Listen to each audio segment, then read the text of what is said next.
Episode 37। Bike के रुकते ही दोनों को लगा जैसे घंटे भर का समय मिनटों में बीत गया। हॉस्टल पर नजर पड़ते ही अनिका का ध्यान अपने हाथ पर पड़ा जो विराज के कमर के इर्द गिर्द लिपटा हुआ था। वो घबराकर जल्दी से अपना हाथ पीछे खींच ली और हड़बड़ाकर बाइक से उतरकर अपने सिर से हेलमेट उतारने लग। घबराहट के कारण उसका हाथ स्लिप हो जा रहा था। विराज अपने हेलमेट के ग्लास को ऊपर कर बाइक के हैंडल से अपनी कोहनी टिकाए गौर से अनिका को देख रहा था जो कुछ ज्यादा ही हड़बड़ी में लग रही थी। विराज को अपनी तरफ उस तरह से देखते देखकर भूमैलाहट और गुस्से से उसका हाथ कांप उठा। उसका हाथ स्थिर ही नहीं हो पा रहा था। वो जल्द से जल्द उसकी नजरों से भाग जाना चाहती थी। पता नहीं क्यों जब भी विराज उसके सामने होता उसे एक अजीब सी घबराहट होती थी। जैसे तैसे कर वो अपना हेलमेट उतार कर उसे थमाते हुए हॉस्टल अंदर जाने के लिए मुड़ गई। अनु विराज की आवाज सुनकर वो चलते चलते रुक गई। विराज मुस्कुराते हुए उसके पीठ को घूरते हुए बोला, थैंक्स नहीं तो गुड नाइट ही बोलती जाओ। अनिका की आंखें छोटी हो गई। वो गुस्से से पलटते हुए उसे देख जैसे कह रही हो शाम का तमाशा बनाने के यदि तुम्हारा चेहरा अभी तक सही सलामत है तो तुम्हें मेरा शुक्रगुजार होना चाहिए। विराज अपना सिर हिलाते हुए बोला, हर लड़की मेरे साथ बाइक पर बैठने के लिए तरसती है और एक तुम हो जिसे मैंने अपनी मर्जी से सिर्फ बैठाया ही नहीं बल्कि उस बोरिंग पार्टी से बचाया भी, फिर भी इतना गुस्सा। अनिका स्ट्रीट लाइट के नीचे खड़ी गुस्से से बस उसे घूरती रही। विराज अपनी बाइक स्टार्ट करते हुए बोला, कभी कभी मुस्कुरा भी लेना चाहिए, क्या पता कुछ भूली बिसरी यादें ज़हन में ताजा हो जा। एकाएक अनिका के सामने एक चेहरा उभर आया जिसे सोचते ही उसके चेहरे का भाव बदल गया। आंखों में नमी और दिल में चुभन लिए वो उसे देखने लगी।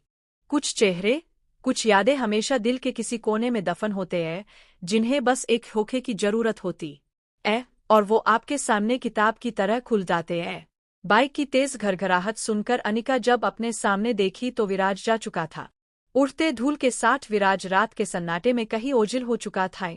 वो बुहे हुए मन से फ्लैट की तरफ बढ़ गई।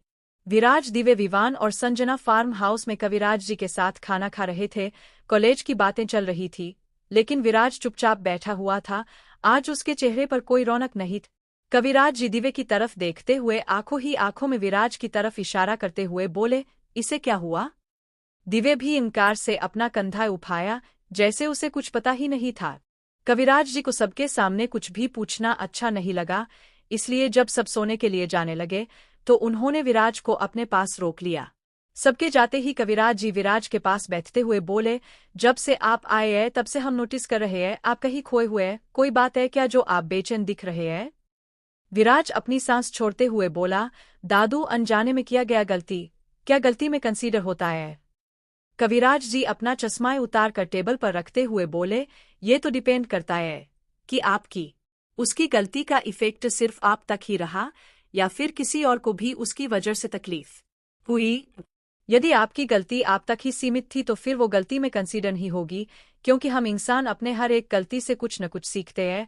लेकिन यदि आपकी गलती के कारण किसी को तकलीफ हुई हो तो फिर आप उस इंसान के गुनहगार है, डाउट चाहे आपने अनजाने में किया हो या जानबूझकर, क्योंकि कहीं न कहीं वो आप पर भरोसा कर लिया होगा और जब भरोसा टूटता है तो सिर्फ रिश्ते नहीं इंसान भी टूट कर बिखर जाता है। कविराज जी विराज के उतरे चेहरे को देख कर बोले, वैसे कोई बात है क्या? हम आपके दादू से ज्यादा दोस्त हैं, आप हर बात शेयर कर सकते हैं अपने दादू से। कविराज जी की बातें सुनकर विराज की व्याकुलता कम होने की बजाय बढ़ गई थी। नहीं दादू, ऐसा कुछ नहीं है, बस डाउट था, अब क्लियर हो गया। कविराज जी विराज के चेहरे को पढ़ने की कोशिश करते हुए बोले, लेकिन वीर आपका चेहरा बता रहा है कोई तो बात है, डाउट कहीं प्यार व्यार का चक्कर तो नहीं?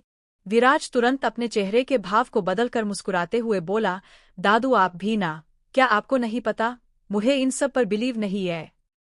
कविराज जी जोर से हंसने लग। विराज हैरानी से उन्हें देखते हुए बोला, आप हंस रहे हैं? और नहीं तो क्या, हम भी आपकी तरह बातें किया करते थे जब तक आपकी दादी से नहीं मिले थे, लेकिन आपकी दादी से मिलते ही उन्होंने एक ही दिन में मेरे सारे दलीलें और सारे बिलीव को, क्या आपको दादी माँ से पहली ही नजर में प्यार हो गया था? विराज की आंखें चमक हुआ। कविराज जी हंसते हुए अपना सिर हिलाए। हाँ कह सकते हैं पहली नजर वाला प्यार था। वैसे बहुत खतरनाक थी आपकी दादी। आज भी कॉलेज का फर्स्ट डे मुझे अच्छे से याद है, क्योंकि कॉलेज के पहले ही दिन आपकी दादी ने हमारे कार का हेडलाइट तोड़ दिया था। सही में? लेकिन क्यों? विराज हैरान था ये सुनकर। क्योंकि हमने अपनी कार को कॉलेज में गलत जगह पार्क कर दिया था। उस समय हमें लगता था हम इतने बड़े पॉलिटिशियन के बेटे हैं तो कुछ भी कर सकते हैं। किसी की भी इतनी हिम्मत नहीं होती थी हमसे कुछ भी कर सके, इसलिए मैं गमन में था। लेकिन हेमा ने ना मेरे गमन को तोड़ा बल्कि मुझे एहसास भी करवाया कि इंसान का हमबन होना जरूरी है। और फिर तो मैं ठीक हूँ, मेरा चेहरे और सिर सही है। विराज खुद से बड़बड़ाए। क्या हुआ? कविराज जी पूछे। कुछ नहीं दादू, मुझे नींद आ रही है।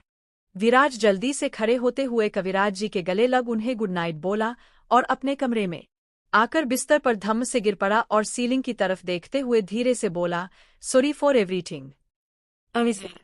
एक दिन फिर से सब ठीक कर दूंगा। विराज अपनी आंखों को बंद कर मुस्कुरा पड़ा। अनिका जैसे ही अपने कमरे में कदम रखी उसकी सिकुड़ी बौंहें रिलैक्स हो गई। ये छोटा सा कमरा उसे वो कंफर्ट दे जाता था जो वो कभी अपनी माँ में ढूंढती थी। कहने को ये कमरा निर्जीव था, लेकिन वो हमेशा बड़े ही खामोशी से उसकी हर बात को, उसके हर दर्द को सुनता था। अनिका अपना बैग बिस्तर पर फेंक कर वही कोने पर बैठ गई। कुछ देर पहले तक वो विराज पर गुस्सा थी, लेकिन अपने कमरे में आते ही उसका दिल उसे छेंक से बोलने को चाह रहा था, जिसके कारण वो उस पार्टी से निकल पाई थी। वो नहीं जानती थी कि विराज क्यों नहीं चाहता था कि वो वहां जाए, और जब वो वहां चली गई तो फिर वो उसे क्यों विवश कर वापस ले आया। विराज को अभी तक जितना वो जान पाई थी या दूसरों से सुनी थी उसके हिसाब से उसे किसी की परवाह नहीं थी। फिर वो क्यों ये सब कर रहा था? तभी अनिका को याद आया विराज कैसे उसके हाथ को पकड़े हुए था, इस डर से कहीं वो गिर न जाए। हुखला दिया था। उसका मन उस पल में खोने ही वाला था कि उसकी नज़र अपनी डायरी पर पड़ी और वो अपने चेहरे को अपने दोनों हाथों से ढक ली। मन विचलित हो उठा था उसका। कैसे वो उस इंसान के बारे में सोच सकती थी जो एक मौका भी जाया नहीं करता था उसे परेशान करने का। कुछ सेकंड के बाद वो अपने चेहरे से हाथ हटाई और अपने डायरी को उठाकर खोलकर देखने लग। उसमें ना जाने कितने ही अधूरे नज़्म थे जो किसी के इंतजार में लिखे गए थे। कुछ रिश्ते बनते ही अधूरे रहने के लिए। वो गहरी सांस भरते हुए अपनी डायरी को बंद कर वापस बिस्तर पर रख दी और फिर बिस्तर से उठकर वार्डरोब से अपने कपड़े लेकर वॉशरूम चली गईं। कुछ देर बाद वो शावर लेकर बाहर आई। उसका मन अब काफी हद तक हल्का हो चुका था। कमरे से बाहर आई तो देखी रितिका अभी तक वापस नहीं आई थी। वो अफसोस से अपना सिर हिलाई और किचन में आ गई अपने लिए कॉफी बनाने के लिए। वो कप लिए बालकनी में आकर खड़ी हो गई। डाउट बाहर काफी अच्छा मौसम था, ठंडी हवा चल रही थी। वो कॉफी पीते हुए आसमान की तरफ देखी। चांद अब भी वैसे ही चमक रहा था जैसे कुछ देर पहले जब वो विराज के साथ राइड पर था। विराज का ख्याल आते ही वो उसके खिड़की की तरफ देखी, लेकिन आज वहां अंधेरा छाया हुआ था। वो उसके बारे में कुछ भी सोचना तो नहीं चाहती थी, लेकिन जाने क्यों उससे ऐसा हो ना सका। वो बालकनी के रेलिंग के करीब आकर खड़ी हो गई और उसके खिड़की को गौर से देखने लगी। जैसे जैसे वक्त बीत रहा था उसके मन में उत्सुकता बढ़ते ही जा रहा था कि कमरे में अंधेरा क्यों है। अक्सर इस टाइम विराज उसे अपने गिटार के साथ कुछ न कुछ गुनगुनाता हुआ दिख जाता था, लेकिन आज सब सुना पड़ा था। अनिका खुद से ही बड़बड़ाई। मुझे ड्रॉप करने के बाद क्या वो हॉस्टल नहीं गया? चिंता की लकीर उसके माथे पर खींच गई। यदि वो हॉस्टल में नहीं है तो कहाँ गया? विराज को खिड़की पर न देखकर अनिका को अपने मन में कुछ खाली खाली सा लगा।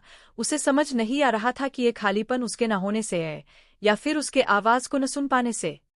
जो भी कारण था, अनिका का मन डिस्टर्ब हो चुका था। नेक्स्ट डे एक बड़े से बंगले के बड़े से ड्राइंग हॉल में अभय कसकर अपनी मुट्ठी बांधे नजरें हुकाए बैठा हुआ।